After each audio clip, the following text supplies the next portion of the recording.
Hello friends, പുതിയൊരു ക്ലാസ്സിലേക്ക് എല്ലാവർക്കും സ്വാഗതം. നമ്മൾ ഇന്നത്തെ ക്ലാസ്സിലൂടെ പഠിക്കാൻ പോകുന്നത് പത്മ പുരസ്കാരങ്ങൾ 2025. അപ്പോൾ 2025 പത്മ പുരസ്കാരങ്ങളാണ് നമ്മൾ ഇന്നത്തെ ക്ലാസ്സിലൂടെ പഠിക്കാൻ പോകുന്നത്. അപ്പം ഈ പത്മ പുരസ്കാരങ്ങൾ വളരെ ഇമ്പോർട്ടൻ്റ് ആയിട്ടുള്ളൊരു കറണ്ട് അഫെയറുമായിട്ട് ബന്ധപ്പെട്ടൊരു ഹോട്ട് ടോപ്പിക്കാണ്. അപ്പോൾ ഇനി വരുന്ന പരീക്ഷകൾ അതായത് അസിസ്റ്റൻറ്റ് സെയിൽസ്മാൻ പരീക്ഷ ആയിക്കോട്ടെ, ഇനി വരുന്ന ഏതൊരു പരീക്ഷയ്ക്കും ഈ ഒരു ക്ലാസ്സിൽ നിന്ന് ചോദ്യങ്ങൾ ഉറപ്പായിട്ടും ഉണ്ടായിരിക്കുന്നതാണ്. അപ്പോൾ നമുക്ക് ചാനൽ ആദ്യമായിട്ട് കാണുന്ന ആരെങ്കിലും ഉണ്ടെങ്കിൽ ഒന്ന് മാക്സിമം ഒന്ന് സബ്സ്ക്രൈബ് ചെയ്തിട്ട് തന്നെ കാണാൻ ശ്രമിക്കണം. അപ്പോൾ നമ്മൾ ഇന്ന് പഠിക്കാൻ പോകുന്നത് പത്മ പുരസ്കാരങ്ങൾ 2025. നമുക്കറിയാം 2025 പത്മ പുരസ്കാരങ്ങൾ 139 പേർക്കാണ് ലഭിച്ചത്. അതായത് പത്മവിഭൂഷൺ, പത്മഭൂഷൺ, പത്മശ്രീ ഇതെല്ലാം കൂടെ കൂട്ടിയാണ് ആകെ 139 പേർക്കാണ് ടോട്ടലായിട്ട് ഈ പത്മ പുരസ്കാരങ്ങൾ ലഭിച്ചത്. അപ്പോൾ ആർക്കൊക്കെയാണ് ലഭിച്ചത് കാര്യങ്ങളൊക്കെ നമുക്ക് നോക്കാം. ഫസ്റ്റ് തന്നെ നമ്മൾ പഠിക്കാൻ പോകുന്നത് പത്മവിഭൂഷൺ. 2025 7 പേർക്കാണ് ലഭിച്ചത്. പത്മവിഭൂഷൺ എത്ര പേർക്കാണ് ലഭിച്ചത്? 7 പേർക്കാണ്. നോട്ട് ചെയ്തോണേ, പത്മവിഭൂഷൺ 7 പേർക്കാണ് ലഭിച്ചത്. ഞാൻ ഒന്നുകൂടെ പറയാം, പത്മ പുരസ്കാരങ്ങൾ 2025 ആകെ 139 പേർക്കാണ് ലഭിച്ചത്. അതിൽ നിന്ന് പത്മവിഭൂഷൺ 7 പേർക്കാണ് ലഭിച്ചത്. ആർക്കൊക്കെയാണെന്ന് നമുക്ക് നോക്കാം. ഫസ്റ്റ് തന്നെ നമ്മൾ പറയാൻ പോകുന്നത് ദൂവൂർ നാഗേശ്വർ റെഡ്ഡി കേട്ടോ. അദ്ദേഹം തെലുങ്കാനക്കാരനാണ് കേട്ടോ. അപ്പോൾ പേര് കേൾക്കുമ്പോഴേ അറിയാം, റെഡ്ഡി എന്നൊക്കെ കേൾക്കുമ്പോഴെന്താണ്, നമ്മൾ ആന്ധ്ര തെലുങ്ക് സംസാരിക്കുന്നവരല്ലേ കൂടുതൽ, അവരുടെ ഒരു കാസ്റ്റ് നെയിം അല്ലേ റെഡ്ഡി എന്ന് പറയുന്നത്. അപ്പോൾ അത് വെച്ച് കണക്ട് ചെയ്തോണം. ദൂവൂർ നാഗേശ്വർ റെഡ്ഡി ഫ്രം തെലുങ്കാന കേട്ടോ. അദ്ദേഹത്തിന് മെഡിസിനുമായി ബന്ധപ്പെട്ട മേഖലയിലാണ് പത്മവിഭൂഷൺ ലഭിച്ചത്. അപ്പോൾ ദൂവൂർ നാഗേശ്വർ റെഡ്ഡിക്ക് മെഡിസിനുമായി ബന്ധപ്പെട്ട മേഖലയിലാണ് പുരസ്കാരം ലഭിച്ചത്. അതുപോലെ തന്നെ അദ്ദേഹം ഏഷ്യൻ ഇൻസ്റ്റിറ്റ്യൂട്ട് ഓഫ് ഗാസ്ട്രോ എൻട്രോളജിയുടെ സ്ഥാപകനാണ് കേട്ടോ. അപ്പോൾ ഹൈദരാബാദുള്ള ഏഷ്യൻ ഇൻസ്റ്റിറ്റ്യൂട്ട് ഓഫ് ഗാസ്ട്രോ എൻട്രോളജിയുടെ സ്ഥാപകനാണ് ഈ ദൂവൂർ നാഗേശ്വർ റെഡ്ഡി. അപ്പോൾ പത്മവിഭൂഷൺ ലഭിച്ച ഫസ്റ്റ് വ്യക്തി ആരാണ്? ദൂവൂർ നാഗേശ്വർ റെഡ്ഡി ഫ്രം തെലുങ്കാന. റെഡ്ഡി എന്ന് കേൾക്കുമ്പോൾ നിങ്ങൾ തെലുങ്കാന കണക്ട് ചെയ്തോണേ. ദൂവൂർ നാഗേശ്വർ റെഡ്ഡി ഫ്രം തെലുങ്കാന. ചിലപ്പോൾ പരീക്ഷയ്ക്ക് ചോദിക്കാം ഇദ്ദേഹം ഏത് സംസ്ഥാനക്കാരാണ്, അതുകൊണ്ടാണ് ഞാൻ പറയുന്നത്. ചിലപ്പോൾ അതിനകത്ത് ഓപ്ഷൻ ആന്ധ്രാപ്രദേശും തെലുങ്കാനയും കാണും. അപ്പോൾ കണക്ട് ചെയ്ത് പഠിച്ചോണേ. തെലുങ്ക് റെഡ്ഡി സംസാരിക്കുന്ന തെലുങ്കിലുള്ളവരല്ലേ, അപ്പോൾ തെലുങ്കാന കണക്ട് ചെയ്തോണേ. ദൂവൂർ നാഗേശ്വർ റെഡ്ഡി തെലുങ്കാന സംസ്ഥാനക്കാരനാണ്. അദ്ദേഹത്തിന് മെഡിസിനുമായി ബന്ധപ്പെട്ട മേഖലയിലാണ് പുരസ്കാരം. ഏഷ്യൻ ഇൻസ്റ്റിറ്റ്യൂട്ട് ഓഫ് ഗാസ്ട്രോ എൻട്രോളജിയുടെ സ്ഥാപകനാണ്. ഹൈദരാബാദുള്ള ഏഷ്യൻ ഇൻസ്റ്റിറ്റ്യൂട്ട് ഓഫ് ഗാസ്ട്രോ എൻട്രോളജിയുടെ സ്ഥാപകനാണ് ഈ ദൂവൂർ നാഗേശ്വർ റെഡ്ഡി കേട്ടോ. അപ്പോൾ നമുക്ക് അടുത്ത് നോക്കാം. ജഗദീഷ് സിംഗ് ഗേഹാർ കേട്ടോ. ജഗദീഷ് സിംഗ് ഗേഹാർ ചണ്ഡീഗഡ് സംസ്ഥാനക്കാരനാണ്. ജഗദീഷ് സിംഗ് ഗേഹാർ കേട്ടോ. അദ്ദേഹത്തിന് പബ്ലിക് അഫയേഴ്സ് മേഖലയുമായി ബന്ധപ്പെട്ടാണ് പുരസ്കാരം ലഭിച്ചത്. അദ്ദേഹത്തിന് എന്തുമായിട്ട് ബന്ധപ്പെട്ടാണ് പുരസ്കാരം ലഭിച്ചത്? പബ്ലിക് അഫയേഴ്സ് മേഖലയുമായി ബന്ധപ്പെട്ട് പുരസ്കാരം ലഭിച്ചത് കേട്ടോ. അതുപോലെ തന്നെ അദ്ദേഹം മുൻ സുപ്രീം കോടതി ചീഫ് ജസ്റ്റിസ് ആയിരുന്നു കേട്ടോ. ഈ ജഗദീഷ് സിംഗ് ഗേഹാർ മുൻ സുപ്രീം കോടതി ചീഫ് ജസ്റ്റിസ് ആയിരുന്നു. പരീക്ഷയ്ക്ക് ചോദിക്കാം. 44ാമത് സുപ്രീം കോടതി ചീഫ് ജസ്റ്റിസ് ആയിരുന്നു ഈ ജഗദീഷ് ഗേഹാർ കേട്ടോ. ഇദ്ദേഹമാണ് ഈ ജഗദീഷ് സിംഗ് ഗേഹാറിൻ്റെ കാലത്താണ് അദ്ദേഹമായിരുന്നു ട്രിപ്പിൾ തലാക്ക്, എൻഡോസൾഫാൻ തുടങ്ങിയ വിധികളൊക്കെ പ്രഖ്യാപിച്ച സുപ്രീം കോടതി ചീഫ് ജസ്റ്റിസ് ആയിരുന്നു ജഗദീഷ് സിംഗ് ഗേഹാർ. അപ്പോൾ ഒന്നുകൂടെ പറയാം, ജഗദീഷ് സിംഗ് ഗേഹാർ അദ്ദേഹം ചണ്ഡീഗഡുകാരനാണ്. അദ്ദേഹത്തിന് പബ്ലിക് അഫയേഴ്സ് മേഖലയുമായി ബന്ധപ്പെട്ടാണ് പത്മവിഭൂഷൺ ലഭിച്ചത്. മുൻ സുപ്രീം കോടതി ചീഫ് ജസ്റ്റിസ് ആയിരുന്നു. 44ാമത് മുൻ സുപ്രീം കോടതി ചീഫ് ജസ്റ്റിസ് ആയിരുന്നു. അദ്ദേഹത്തിൻ്റെ കാലത്തായിരുന്നു എന്തൊക്കെയാണ് ട്രിപ്പിൾ തലാക്ക്, എൻഡോസൾഫാൻ തുടങ്ങിയ വിധികൾ പ്രഖ്യാപിച്ചത് കേട്ടോ. ചിലപ്പം സ്റ്റേറ്റ്മെൻ്റ് ആയിട്ടൊക്കെ വരും, അതുകൊണ്ടാണ് നമ്മൾ ഇത്രയും ഡീറ്റെയിൽ ആയിട്ട് പറയുന്നത്. നമുക്ക് അടുത്ത് നോക്കാം. അടുത്ത വ്യക്തി നോക്കാം. മൂന്നാമത്തെ പത്മവിഭൂഷൺ ലഭിച്ച മൂന്നാമത്തെ വ്യക്തി ആരാണ്? കുമുദിനി രജനീകാന്ത് ലാഗിയ ഗുജറാത്ത് സംസ്ഥാനമാണ്. കുമുദിനി രജനീകാന്ത് ലാഗിയ ഗുജറാത്ത് സംസ്ഥാനത്ത് നിന്നാണ് വരുന്നത്. അതുപോലെ തന്നെ കലയുമായി ബന്ധപ്പെട്ടാണ് പുരസ്കാരം ലഭിച്ചത് കേട്ടോ. ഇവരൊരു കഥക് നർത്തകിയാണ് കേട്ടോ. അതുപോലെ തന്നെ കടമ്പ് നൃത്ത കേന്ദ്രം സ്ഥാപിച്ചു കേട്ടോ. അപ്പോൾ പരീക്ഷയ്ക്കൊക്കെ സ്റ്റേറ്റ്മെൻ്റ് ആയിട്ട് ചോദിക്കാം. അടുത്തിടെ പത്മവിഭൂഷൺ ലഭിച്ച കുമുദിനി രജനീകാന്ത് ഏത് സംസ്ഥാനക്കാരിയാണെന്ന് ചോദിക്കാം. ഏതാണ്? ഗുജറാത്ത്. അവർക്ക് കലയുമായി ബന്ധപ്പെട്ടാണ് പുരസ്കാരം ലഭിച്ചത്. അവർ ഏത് കലാരൂപമാണെന്ന് ചോദിച്ചാൽ കഥക് നർത്തകിയാണ്. അതുപോലെ തന്നെ സ്റ്റേറ്റ്മെൻ്റ് ആയിട്ട് ചോദിക്കാം. കടമ്പ് നൃത്ത കേന്ദ്രം സ്ഥാപിച്ചു, ശരിയോ തെറ്റോ എന്ന് ചോദിക്കാം. കുമുദിനി രജനീകാന്ത് ലാഗിയ കടമ്പ് നൃത്ത കേന്ദ്രം സ്ഥാപിച്ചു, ശരിയോ തെറ്റോ എന്നൊക്കെ സ്റ്റേറ്റ്മെൻറ്റ് ചോദിക്കാം. അപ്പോൾ അവർ സ്ഥാപിച്ചിട്ടുണ്ട്. കടമ്പ് നൃത്ത കേന്ദ്രം സ്ഥാപിച്ചതും ഈ കുമുദിനി രജനീകാന്ത് ലാഗിയാണ്, മറക്കരുതേ. അപ്പോൾ നമുക്ക് അടുത്ത് നോക്കാം. ലക്ഷ്മി നാരായണ സുബ്രഹ്മണ്യം ഫ്രം കർണാടക കേട്ടോ. ലക്ഷ്മി നാരായണ സുബ്രഹ്മണ്യം എവിടാണ്? കർണാടക സംസ്ഥാനക്കാരിയാണ് ലക്ഷ്മി നാരായണ സുബ്രഹ്മണ്യം. കലയുമായി ബന്ധപ്പെട്ടാണ് പുരസ്കാരം ലഭിച്ചത്. ലക്ഷ്മി നാരായണ സുബ്രഹ്മണ്യം കർണാടക സംസ്ഥാനത്ത് നിന്നാണ് വരുന്നത്. അതുപോലെ തന്നെ കലയുമായി ബന്ധപ്പെട്ടാണ് പുരസ്കാരം ലഭിച്ചത്. വയലിനിസ്റ്റ് ആണ് ഇദ്ദേഹം, ഒരു വയലിനിസ്റ്റ് ആണ്. അതുപോലെ തന്നെ 2020 സ്വാതി സംഗീത പുരസ്കാര ജേതാവാണ് ലക്ഷ്മി നാരായണ സുബ്രഹ്മണ്യം. അപ്പോൾ ഒന്നുകൂടെ പറയാം, ലക്ഷ്മി നാരായണ സുബ്രഹ്മണ്യം കർണാടക സംസ്ഥാനക്കാരനാണ്. അതുപോലെ തന്നെ കലയുമായി ബന്ധപ്പെട്ടാണ് പുരസ്കാരം ലഭിച്ചത്. അതുപോലെ തന്നെ ഇദ്ദേഹം ഒരു വയലിനിസ്റ്റാണ്. ഇദ്ദേഹം ഏത് കലയുമായി ബന്ധപ്പെട്ടെന്ന് ചോദിച്ചാൽ പറയാം, വയലിനിസ്റ്റാണ്. അതുപോലെ തന്നെ ഇദ്ദേഹത്തിന് 2020 സ്വാതി സംഗീത പുരസ്കാര ജേതാവ് കൂടിയാണ് ഈ ലക്ഷ്മി നാരായണ സുബ്രഹ്മണ്യം. അടുത്ത ആൾ നോക്കാം. അടുത്ത ആൾ നമുക്ക് എല്ലാവർക്കും അറിയുന്നതാണ് MD വാസുദേവൻ നായർ. നമ്മുടെ സ്വന്തം കേരളത്തിലെ കലാകാരനാണ് MD വാസുദേവൻ നായർ. അദ്ദേഹത്തിന് മരണാനന്തരമാണ് പത്മവിഭൂഷൺ ലഭിച്ചത്. MD വാസുദേവൻ നായർക്ക് മരണാനന്തരമാണ് പത്മവിഭൂഷൺ ലഭിച്ചത്. നമുക്ക് എല്ലാവർക്കും അറിയാം, സാഹിത്യം, വിദ്യാഭ്യാസം എന്നീ മേഖലയുമായി ബന്ധപ്പെട്ട് പുരസ്കാരം ലഭിച്ച പുരസ്കാരം ആണ് ഈ പത്മവിഭൂഷൺ ലഭിച്ചത് കേട്ടോ. സാഹിത്യം, വിദ്യാഭ്യാസം കേട്ടോ. MD വാസുദേവൻ നായർ മരണാനന്തരം. അദ്ദേഹം മരിച്ച ഡേറ്റ് കൂടെ ഓർത്ത് വെച്ചു, ചിലപ്പോൾ പരീക്ഷയ്ക്ക് ചോദിക്കുക വളരെ ചാൻസ് കൂടുതലാണ്. 2024 ഡിസംബർ 25. ഡിസംബർ 25 എന്താണ്? ക്രിസ്മസ് അല്ലേ? അപ്പോൾ അതുമായിട്ട് കണക്ട് ചെയ്തോണം. 2024 ഡിസംബർ 25 നമ്മുടെ സ്വന്തം കേരളത്തിൻ്റെ സ്വന്തം MD മരിച്ചത് കേട്ടോ. അന്തരിച്ച ദിവസം 2024 ഡിസംബർ 25 കേട്ടോ. പിന്നെ അദ്ദേഹവുമായി ബന്ധപ്പെട്ട് പറയുകയാണ്, നമ്മൾ സ്ഥിരമായിട്ട് നമ്മൾ സാഹിത്യ പുരസ്കാരങ്ങളിലൊക്കെ നമ്മൾ പഠിക്കുന്നതാണ്. അദ്ദേഹമായിട്ട് ബന്ധപ്പെട്ട് പ്രഥമ അവാർഡുകളൊക്കെ ലഭിച്ച വ്യക്തിയാണ് MD വാസുദേവൻ. നമ്മൾ എടുത്തു പറയേണ്ട കാര്യം നമ്മൾ സ്ഥിരമായിട്ട് പഠിച്ചുകൊണ്ടിരിക്കുന്നതാണ്. അപ്പോൾ നമുക്ക് അടുത്ത ആളെ നോക്കാം. ഒസാമ സുസുക്കി ജപ്പാൻകാരനാണ്. അതുപോലെ തന്നെ അദ്ദേഹത്തിന് മരണാനന്തരമാണ് ലഭിച്ചത് കേട്ടോ. ഒസാമ സുസുക്കി അതാണ് ജപ്പാൻകാരനാണ്, മരണാനന്തരമാണ് ലഭിച്ചത്. അപ്പം അദ്ദേഹം വ്യവസായവുമായി ബന്ധപ്പെട്ട സ്ഥാപകനാണ് ഈ ഒസാമ സുസുക്കിയുടെ പേര് കേൾക്കുമ്പോഴേ നിങ്ങൾക്ക് അറിയത്തില്ലേ, സുസുക്കി, മാരുതി സുസുക്കിയുടെ സുസുക്കി. ആ സുസുക്കി മോട്ടോഴ്സിൻ്റെ സ്ഥാപകനാണ് ഈ ഒസാമ സുസുക്കി കേട്ടോ. അപ്പോൾ സുസുക്കി മോട്ടോഴ്സ് സ്ഥാപകനാണ്, ജപ്പാൻകാരനാണ്. ജപ്പാനിലാണ് സുസുക്കി മോട്ടോഴ്സ് ഉള്ളത്, നമുക്കറിയാവുന്നതാണ്. പിന്നെ അദ്ദേഹത്തിൻ്റെ മരണ ദിവസവും നമ്മുടെ MD വാസുദേവൻ നായർ മരിച്ച ദിവസം തന്നെയാണ് അദ്ദേഹവും മരിച്ചത്. ഡിസംബർ 25 2024 ഡിസംബർ 25 2024 ഡിസംബർ 25 ഒസാമ സുസുക്കിയും അന്തരിച്ചത് കേട്ടോ.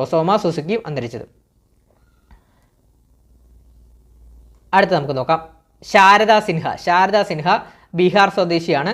അതുപോലെ തന്നെ മരണാനന്തരമാണ് ലഭിച്ചത് പത്മവിഭൂഷൺ. കലയുമായി ബന്ധപ്പെട്ടാണ്. അതുപോലെ തന്നെ ശാരദ സിൻഹ ഒരു ഗായികയാണ്. മൈഥിലി ഭാഷയിൽ ഗാനങ്ങൾ ആലപിച്ചിട്ടുണ്ട് കേട്ടോ. അത് ശാരദ സിൻഹ 2024 നവംബർ 5 അന്തരിച്ചു കേട്ടോ. ശാരദ സിൻഹ 2024 നവംബർ 5 അന്തരിച്ചത്. അതുപോലെ തന്നെ ബീഹാർ കോകില എന്നറിയപ്പെടുന്നു കേട്ടോ. അപ്പോൾ ഒന്നുകൂടെ പറയാം, ശാരദ സിൻഹ ബീഹാർ സംസ്ഥാനക്കാരിയാണ്, മരണാനന്തരമാണ് പത്മവിഭൂഷൺ ലഭിക്കുന്നത്. അതുപോലെ തന്നെ കലയുമായി ബന്ധപ്പെട്ടാണ്. കല ഏതാണ്? ഗായികയാണ്, സംഗീതജ്ഞയാണ്, ഗായികയാണ്. അവർ മൈഥിലി ഭാഷയിൽ ഗാനങ്ങളൊക്കെ ആലപിച്ചിട്ടുണ്ട്. അതുപോലെ തന്നെ 2024 നവംബർ 5 അന്തരിച്ചു. ബീഹാർ കോകില എന്നറിയപ്പെടുന്നതാണ് ശാരദ സിൻഹ കേട്ടോ. അപ്പോൾ നമുക്ക് ഒന്നുകൂടെ പറയാം, അങ്ങ് പറഞ്ഞു പോവാം. പത്മവിഭൂഷൺ 7 പേർക്ക് ലഭിച്ചു. 7-ൽ 4 പേർക്ക് അപ്പോൾ ഇങ്ങനെ പരീക്ഷയ്ക്ക് വെക്കാം, ഈ വർഷത്തെ 2025 പത്മവിഭൂഷൺ മരണാനന്തരം എത്ര പേർക്ക് ലഭിച്ചിട്ടുണ്ട്? മരണാനന്തരം 4 പേർക്കാണ് ലഭിച്ചത്. അപ്പോൾ പത്മവിഭൂഷൺ ടോട്ടൽ 7 പേർക്ക് ലഭിച്ചു, മരണാനന്തരം 4 പേർക്ക് ലഭിച്ചു. അപ്പം 7 പേരുടെ പേര് നമുക്ക് പെട്ടെന്ന് ഒന്നുകൂടെ പറഞ്ഞു. അപ്പം നിങ്ങൾക്ക് ഓർമ്മയിലോട്ട് ക്ലിയർ ആവും. ദൂവൂർ നാഗേശ്വർ റെഡ്ഡി തെലങ്കാന സംസ്ഥാനമാണ്. മെഡിസിനുമായി ബന്ധപ്പെട്ട മേഖലയിലാണ് പുരസ്കാരം. ഏഷ്യൻ ഇൻസ്റ്റിറ്റ്യൂട്ട് ഓഫ് ഗാസ്ട്രോ എൻട്രോളജിയുടെ സ്ഥാപകൻ ഹൈദരാബാദിലെ. അടുത്തത് രണ്ടാമത് ആർക്കാണ്? ജഗദീഷ് സിംഗ് ഗേഹാർ ചണ്ഡീഗഡ്. പബ്ലിക് അഫയേഴ്സ് മേഖലയുമായി ബന്ധപ്പെട്ട് പുരസ്കാരം ലഭിച്ചു. മുൻ സുപ്രീം കോടതി ചീഫ് ജസ്റ്റിസ് ആയിരുന്നു. 44ാമത്. നോട്ട് ചെയ്തോടെ. ഇനി അടുത്തത് നമ്മൾ പഠിച്ചത് 3ാമത് ആർക്കായിരുന്നു? കുമുദിനി രജനീകാന്ത് ലാഗിയ, ഗുജറാത്ത് സംസ്ഥാനക്കാരിയാണ്. കലയുമായി ബന്ധപ്പെട്ടാണ് പുരസ്കാരം ലഭിച്ചത്. കഥക് നർത്തകി, കടമ്പ് നൃത്തകേന്ദ്രം സ്ഥാപിച്ചു. ലക്ഷ്മി നാരായണ സുബ്രഹ്മണ്യം കർണാടക സംസ്ഥാനക്കാരനാണ്. കലയുമായി ബന്ധപ്പെട്ടാണ്. അത് ഏതാണ്? വയലിനിസ്റ്റാണ്. 2020 സ്വാതി സംഗീത പുരസ്കാര ജേതാവ് കൂടിയാണ്. അടുത്തത് നമ്മൾ പഠിച്ചത് ആരാണ്? MD വാസുദേവൻ നായർ മരണാനന്തരമാണ്. സാഹിത്യം, വിദ്യാഭ്യാസം എന്നീ മേഖലയുമായി ബന്ധപ്പെട്ട പുരസ്കാരം ലഭിച്ചു. 2024 ഡിസംബർ 25 അന്തരിച്ചു. അതുപോലെ തന്നെ ആറാമത് നമ്മൾ ആരാണ് പഠിച്ചത്? Osama Suzuki ജപ്പാൻകാരനാണ്. മരണാനന്തരമാണ് ലഭിച്ചത്. വ്യവസായവുമായി ബന്ധപ്പെട്ടാണ് പത്മവിഭൂഷൺ ലഭിച്ചത്. സുസുക്കി മോട്ടോഴ്സ് ജപ്പാൻ്റെ സ്ഥാപകനാണ്. ഡിസംബർ 25 2024 അന്തരിച്ചു. അതുപോലെ തന്നെ ശാരദ സിൻഹ ബീഹാർ സ്വദേശിനിയാണ്.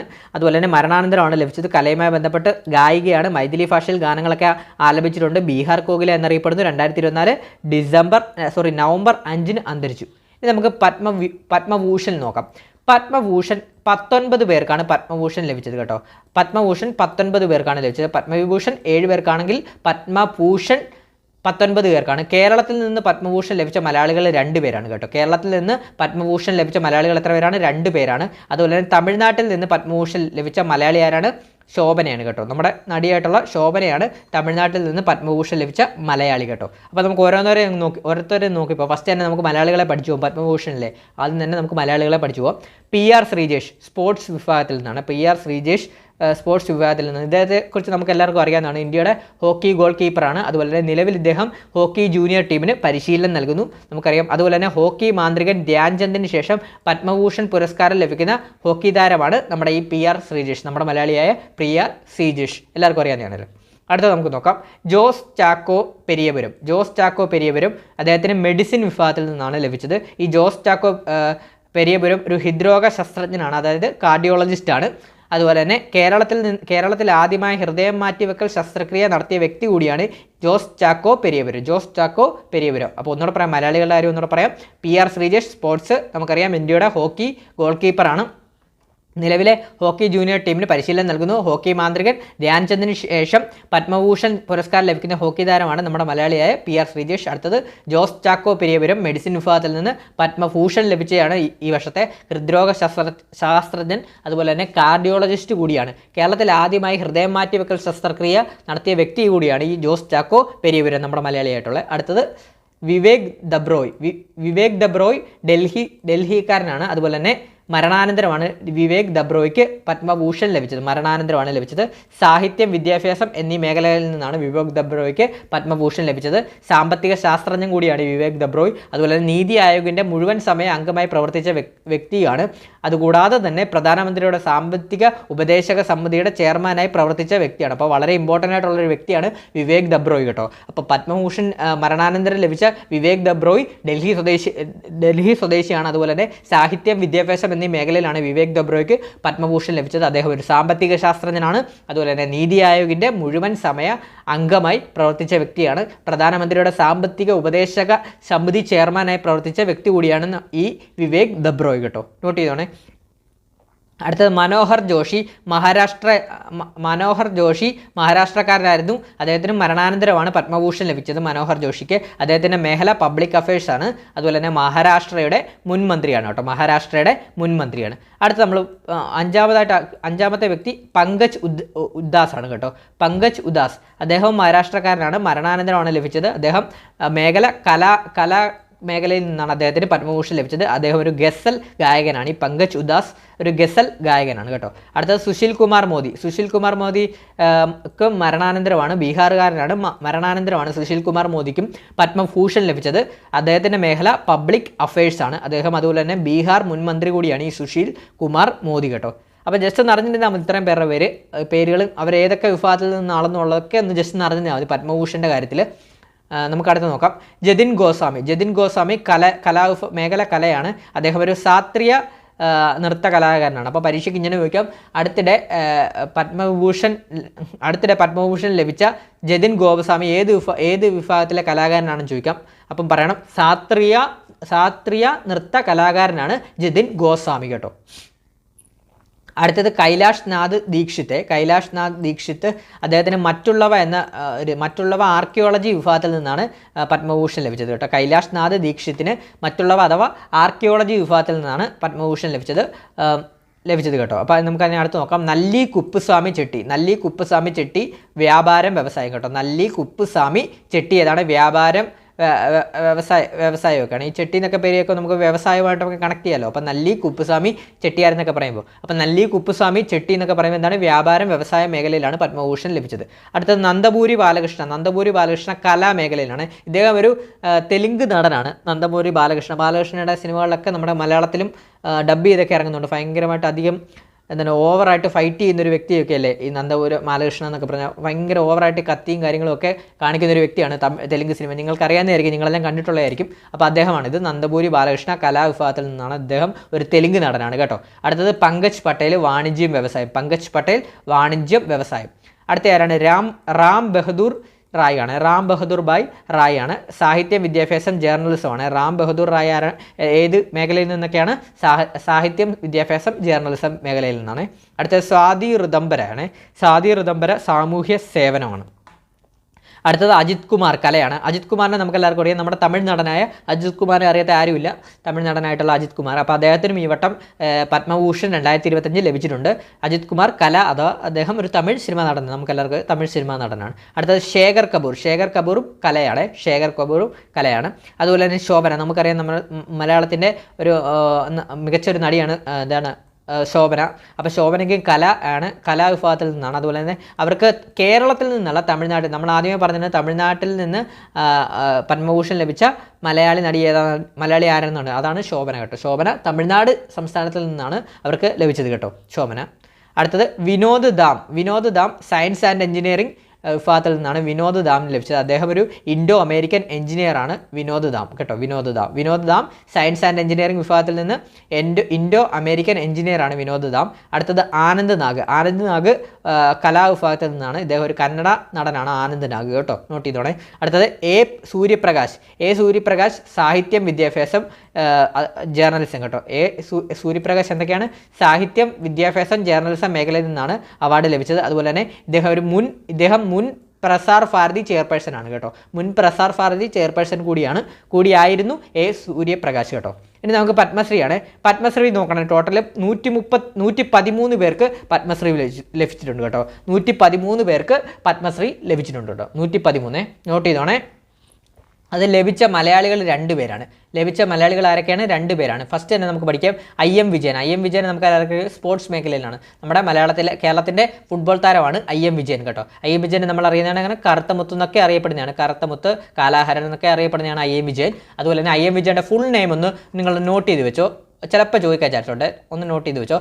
ഇനിവളപ്പിൽ മണി വിജയൻ എന്നാണ്, ഇനിവളപ്പിൽ മണി വിജയൻ എന്നാണ് IM വിജയൻ്റെ മുഴുവൻ പേര് കേട്ടോ, ഇനിവളപ്പിൽ മണി വിജയൻ എന്നാണ് കേട്ടോ, നോട്ട് ചെയ്തോണേ.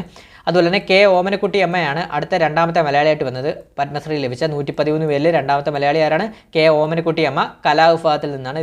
ഇവരൊരു കർണാടക സംഗീതജ്ഞയാണ് K ഓമനക്കുട്ടി അമ്മ. അതുപോലെ തന്നെ നമുക്ക് മലയാളികളുടെ പത്മശ്രീ 113 പേരുടെ പേര് നമ്മൾ പഠിക്കേണ്ടതായിട്ടില്ല, അതിനകത്ത് മെയിനായിട്ട് നമ്മൾ മലയാളികളും അതുപോലെ തന്നെ കായിക താരങ്ങളുടെ പേര് ഒന്ന് ജസ്റ്റ് അറിഞ്ഞാൽ മതി. കായിക താരങ്ങളുടെ പേര് ചോദിക്കാൻ ചാൻസ് ഉണ്ട്. 113 പത്മശ്രീ ലഭിച്ചവർ 4 കായിക താരങ്ങളാണ് നമ്മുടെ കായിക വിഭാഗത്തിൽ നിന്ന്, അതായത് IM വിജയൻ ഉൾപ്പെടെ 4 പേരാണ്. IM വിജയൻ്റെ കാര്യം നമ്മൾ ഓൾറെഡി പറഞ്ഞിരുന്നു. ഇനി 3 പേരാണ്. ഹർവീന്ദർ സിംഗ് ആണ്, ഹർവീന്ദർ സിംഗ് ഒരു പാരാ ഒളിമ്പിക് താരമാണ്. അതുപോലെ തന്നെ രവിചന്ദ്രൻ അശ്വിൻ ക്രിക്കറ്റ് താരമാണ്. അതുപോലെ തന്നെ സത്യപാൽ സിംഗ് പാരാ അത്ലറ്റിക് പരിശീലകനാണ്, സത്യപാൽ സിംഗ് കേട്ടോ. അപ്പോൾ ഇത്രയും പേരാണ് നമുക്ക് പത്മ അവാർഡ്സിൽ വളരെ ഇമ്പോർട്ടൻ്റ് ആയിട്ട് എക്സാം പോയിന്റ് ഓഫ് വ്യൂവിൽ നമ്മൾ പഠിച്ചിരിക്കേണ്ട കുറേ അവാർഡ്സാണ് ഇത്, പത്മ അവാർഡ്സ്. ഇനി വരുന്ന പരീക്ഷയ്ക്കെല്ലാം ചോദിക്കാൻ ചാൻസ് കൂടുതലാണ്. അപ്പോൾ നമ്മൾ ഓൾറെഡി പഠിച്ച 139 പേർക്കാണ് പത്മ അവാർഡ്സ് 2025 മുഴുവനായിട്ട് ലഭിച്ചത്. അതിൽ ഇമ്പോർട്ടൻ്റ് ആയിട്ടുള്ളവരുടെ പേര് മാത്രമാണ് നമ്മൾ പറഞ്ഞിട്ടുള്ളത്. അത് ഏതാണ്? പത്മഭൂഷൺ 7 പേർക്കും, പത്മഭൂഷൺ 19 പേർക്കും, അതുപോലെ തന്നെ പത്മശ്രീ 113 പേർക്കും. ഇതിലെ ഇമ്പോർട്ടൻ്റ് ആയിട്ടുള്ള എല്ലാ പോയിന്റ്സും നമ്മൾ ഇന്നത്തെ ക്ലാസ്സിലൂടെ നിങ്ങൾക്ക് മുമ്പിൽ അവതരിപ്പിച്ചു. അപ്പോൾ ക്ലാസ് ഇഷ്ടപ്പെട്ടിട്ടുണ്ടെങ്കിൽ മാക്സിമം ഒന്ന് സബ്സ്ക്രൈബ് ചെയ്ത് സപ്പോർട്ട് ചെയ്യുക, വീഡിയോ ലൈക്ക് ചെയ്ത് തന്നെ സപ്പോർട്ട് ചെയ്യുക. പിന്നെ എന്തെങ്കിലും കമൻസ് അഭിപ്രായങ്ങൾ ധൈര്യമായിട്ട് കമൻറ്റ് ചെയ്യുക. അതുപോലെ തന്നെ വീഡിയോ ഇഷ്ടപ്പെട്ടാൽ ലൈക്ക് ചെയ്യുക. പിന്നെ മാക്സിമം സബ്സ്ക്രൈബ് ചെയ്തിട്ട് തന്നെ കാണാൻ ശ്രമിക്കുക, അതുപോലെ തന്നെ കറണ്ട് അഫയറിൻ്റെ പഴയ ക്ലാസ്സുകളൊക്കെ നമ്മുടെ അടുത്തിടെ ഇട്ട ക്ലാസ്സുകളൊക്കെ ഉണ്ട്, വളരെ പ്രയോജനപ്രദമാണ്, അതൊക്കെ ഒന്ന് കാണാൻ ശ്രമിക്കുക. പിന്നെ നിങ്ങളെ കഴിയുന്ന support maximum subscribe, like, share, പിന്നെ ഹൈപ്പ് എന്ന് പറഞ്ഞൊരു ഓപ്ഷൻ വന്നിട്ടുണ്ട്. ഹൈപ്പോടെ ചെയ്ത് കഴിഞ്ഞാൽ നമുക്ക് സപ്പോർട്ട് ചെയ്ത് കഴിഞ്ഞാൽ ബാക്കിയുള്ള കൂട്ടുകാരിലൂടെ വീഡിയോ എത്തുന്നതാണ്. അപ്പോൾ പുതിയൊരു ക്ലാസ്സുമായിട്ട് ഉടനെ തന്നെ എത്തുന്നതാണ്. Thank you all.